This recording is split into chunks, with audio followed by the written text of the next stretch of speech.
Bueno, la noticia de la tarde, sin dudas, ha aumentado la pobreza en Argentina. Se conoció el dato, inmediatamente Mauricio Macri habló en la Casa Rosada. Nos acompaña Claudio Lozano, economista.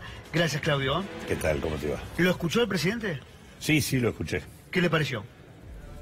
Se dice en psicología que cuando uno dice algo que en la práctica niega, está haciendo un discurso cínico.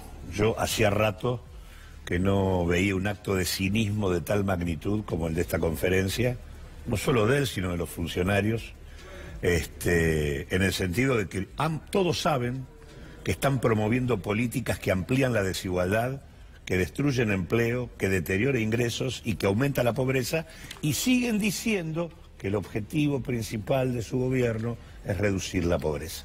La verdad, lamentable. Segundo, por supuesto, hicieron gala de que las turbulencias y la herencia son la explicación de todo, nunca tienen nada que ver con nada, todo les viene de arriba por alguna razón, pero lo cierto es que hizo pie en el hecho de que antes no se medía la pobreza y ahora sí. Lo que no dijo es que el modo en que la están midiendo les permite aminorar la pobreza que realmente hay hoy. Porque ese 27,3 es el resultado promedio del semestre, del primer semestre, que tiene, como todo semestre, 2 trimestres. El primer trimestre la pobreza fue del 25,5 y el segundo trimestre fue del 29,1. La pobreza a finales del semestre de la Argentina, del primer semestre de la Argentina en junio, está en 29,1%. Está orillando el 30% de la población antes de que se termine de descargar toda la fuerza del proceso recesivo que tiene implícito el acuerdo firmado con el fondo y que en todo caso se va a desplegar de acá a finales del 2019. Es decir, estamos partiendo como piso del 30% de la población para ver cómo sigue subiendo en el marco de una economía que se está desplomando. Ese es el escenario concreto en el que estamos. Bueno, decíamos hace instantes que además faltan las mediciones de los meses que estamos viviendo ahora, estos 3 meses. Bueno, incluso hoy el dólar volvió a subir, superó los 40, hay que ver qué pasa la semana que viene. Todo eso va a complicar muchísimo más las mediciones a futuro. Pero mi pregunta es, ¿se puede bajar la pobreza no pudiendo manejar la economía? Es casi una obviedad. El gobierno va como detrás, ¿no?, de las cuestiones económicas todo el tiempo. No ha logrado mejorar alguna variable a través de sus decisiones económicas. Mira, el saldo de la gestión Macri, si uno le cree al presupuesto que presentaron, es que vos tenés una caída de la actividad económica en todo el mandato del 1,9%, es decir, no crearon riqueza, destruyeron, no crecimos, nos caímos. La riqueza por habitante cayó el 5,8%, el salario real perdió el 12%, el desempleo se incrementó un 50% y lo que tenés es que la pobreza ha vuelto a colocarse en los niveles que tenía al momento en que Macri asumió. Y en realidad va a terminar el mandato, donde dijo que lo hacía en nombre de pobreza cero, con más pobreza con la que se fue la gestión anterior. Y el tema de la inflación, en realidad, el promedio inflacionario de la gestión Macri es del 34%, con 2 años en torno del 40, 2016 y 2018, mientras que el promedio de los 12 años de la gestión del gobierno anterior es del 21%. Es decir, no hay una para que puedan mostrar en materia económica. Es un verdadero desastre. Y en ese sentido me parece que lo que hay que decir también es que la pobreza en la Argentina, con una administración razonable, es absolutamente factible de ser resuelta. La brecha de ingresos necesaria para que los pobres no sean pobres equivale apenas al 2,4% del producto. Es un porcentual absolutamente insignificante a la hora de la riqueza que anualmente genera la Argentina. Este país hay que hacer esfuerzos para que haya pobres y hay que hacer esfuerzos para que haya hambre. Hoy escuchaba una entrevista en una radio, no me acuerdo quién era lo que decían, que hoy se convierte la número 1 en la Argentina es Christine Lagarde. Y me preguntaba esto, ayer Christine Lagarde estaba hablando detrás de la bandera argentina, el presidente que señala lo siguiente, que espera que el pueblo se termine enamorando de ella. Su opinión. Fue propio de un país bananero el escenario que se montó con la presencia del presidente en los Estados Unidos, el hecho de anunciar su intento de reelección en los propios Estados Unidos, el hecho de anunciar el acuerdo con el fondo también allí, y el hecho de haber hablado ante la ONU en el contexto de un paro nacional masivo que repudia la política del gobierno, y de un presidente del Banco Central que era el número 2 de la negociación con el fondo y que estaba renunciando.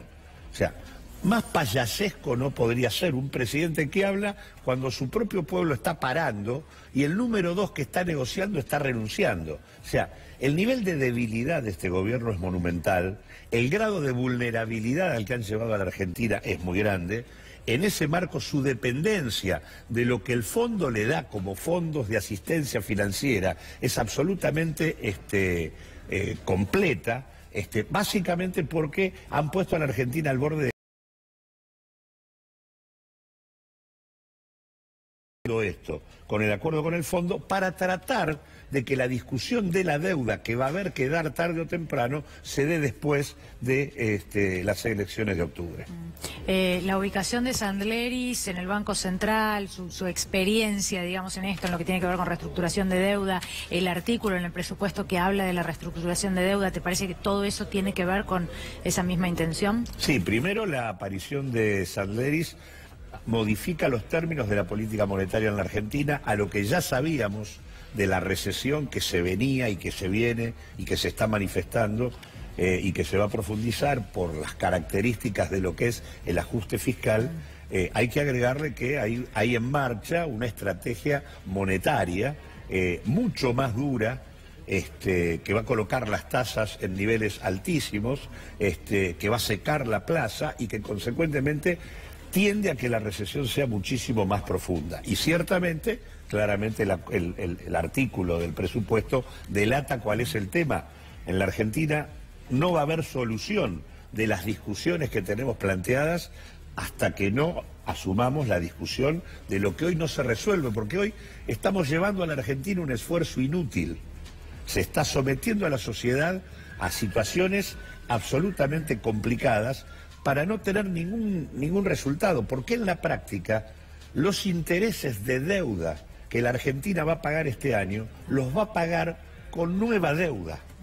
El año que viene, cuando discutamos en el 2019 el presupuesto del 2020, en lugar de tener la misma deuda que tenemos hoy, vamos a tener una deuda muchísimo mayor, porque los intereses que pagamos con deuda se capitalizan. ¿Se podría haber hecho hecho se va a pagar de intereses del 2020 va a ser más que los 700.000 millones de pesos que se tienen que pagar este año. Es decir, esto crece como una bola geométrica que no tiene destino si no se la para discutiendo cómo se reestructura esto en base a las posibilidades concretas que la Argentina tiene. ¿Pero esto se podía resolver con ajustes sin contraer deuda?